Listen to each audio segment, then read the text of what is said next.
This account was told of a parish where the church stood apart from the village, separated by fields and a narrow track that flooded in winter. Sound carried easily there, especially at night, and people were careful about what they claimed to hear. The bell, it was said, only rang when pulled, except when it did not. Late one autumn evening, when the nights had begun to lengthen, several people heard the church bell ring once. Not a full peal, not a call to service, a single heavy toll. Those who heard it were awake at the time and later agreed on this point. The sound did not echo as it should have. It seemed closer than the church itself, as though the bell had rung inside the air rather than from the tower. No one went out to investigate. The bell ringer lived in a cottage near the church, and when questioned the following morning, he swore he had not left his bed. He said he would have known if the rope had moved. It had not. The bell was still. 2 nights later, it happened again. This time, fewer people heard it. Only those awake after midnight. Again, a single toll, heavier than expected, as though the bell were burdened by something unseen. That same night, a faint light was seen moving across the lower field. It was not bright. It did not flicker like a lantern. Those who saw it described it as low and steady, drifting slowly along the track that led from the church towards the village. It did not illuminate the ground around it. By morning, the light was gone. Before noon, a woman from the village was found dead in her bed. She had been elderly, but not ill. There were no signs of distress. After that, people listened more carefully at night. The 3rd time the bell sounded, it was heard by only one man, a farmhand returning late from neighbouring fields. He stopped in the lane, convinced someone was at the church. When he reached the gate, the grounds were empty. The bell rope hung motionless. As he turned back, he noticed a pale glow moving ahead of him along the path, no higher than his knee. It travelled slowly, keeping to the firm ground, never drifting into the mud. He did not follow it. By morning, a child in one of the outer cottages had died quietly in their sleep. Some said the bell rang for the soul, not the body. Others believed it was a warning, not meant to save, but to announce. The bell ringer himself said little after that. He kept the tower locked and refused to sleep near the church. No one accused the bell of malice. It was not said to cause death, only to mark it. The parish still stands. The church still rings its bell for weddings and funerals alike. But those who live nearby say this quietly. When the bell rings without hands, it is not calling anyone. It is answering.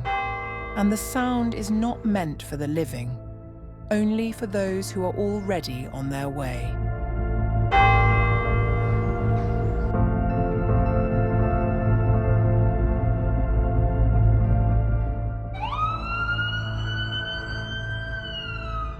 Long before hospitals and sirens, death announced itself quietly.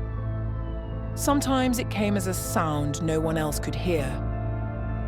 Sometimes as a light moving slowly through the dark, and sometimes as a sign meant for only one person. In Old Britain, people believed death did not arrive unannounced. It warned you first. In villages scattered across Britain, people once lived close enough to death to recognize its patterns. Disease spread quickly, Accidents were common. Winter took the weak without mercy. And so, people watched the world carefully, listening, looking, interpreting. From this watchfulness came the belief in death omens, signs that someone had been marked. 3 were feared above all others: death bells, corpse candles, and signs that followed a person, quietly, until the end. Church bells were meant to guide the living, to mark time, to call people together, to mourn the dead. But sometimes, villagers claimed to hear bells when no one had rung them, late at night, or in the still hours before dawn. These were called death bells. If you heard one, just one, it meant death was near. If you heard several, it meant death had already chosen. In some regions, people believed the bell did not ring from the church at all, but from the air itself, a sound carried on the wind, heard only by the one it was meant for. Families told of individuals who woke suddenly, pale and shaken, saying they had heard bells, only for news of a death to arrive hours later. The bell was not a warning to escape. It was a notice.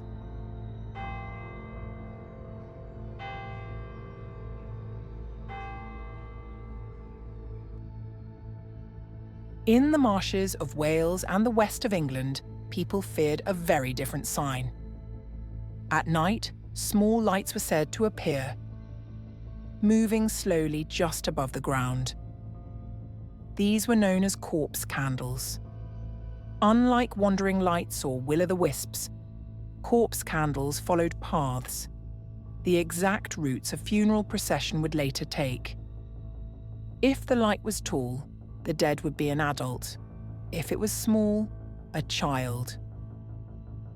Sometimes villagers claimed to see the light stop at a house, hover, then drift away. Within days, someone from that house would die.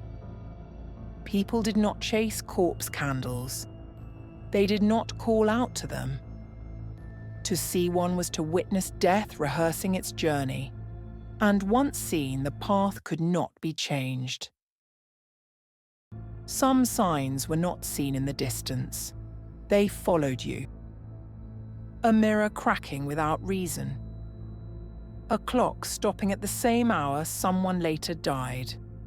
A bird striking a window, not once but repeatedly. Dogs howling at nothing. Horses refusing to move.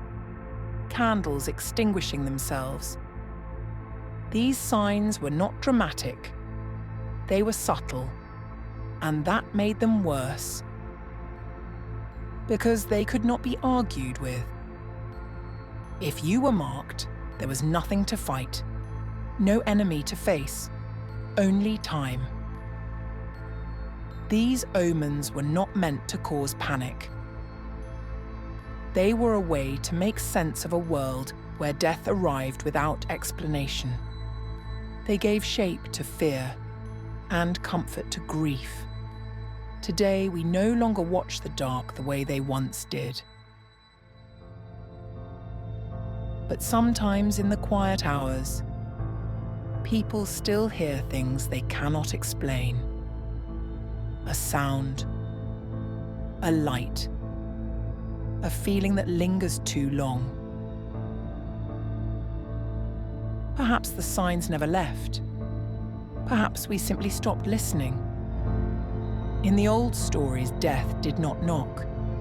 It rang, it glowed, and it waited for you to notice. There are more signs written into the land, more warnings passed quietly through time. If you wish to hear them, subscribe to Whispered Folklore